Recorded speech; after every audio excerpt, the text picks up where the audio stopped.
Here is the hybrid battery fan filter. It's on the passenger side.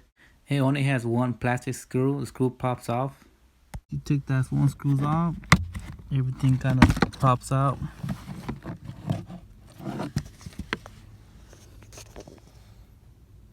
The filter. And that's a fan motor for the hybrid battery. Filter right here. Once you take it off, you can clean it. I was trying to clean it. I think it's better just to replace it. I looked it up online. It's about $10, so go ahead and replace it later on. Order the part. It's really difficult to clean.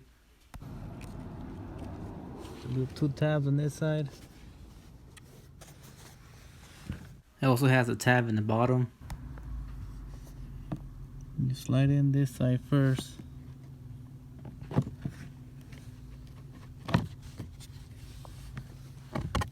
Pretty much clips in.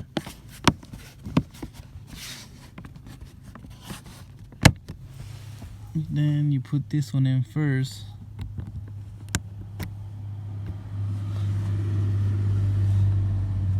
This one with the screw second.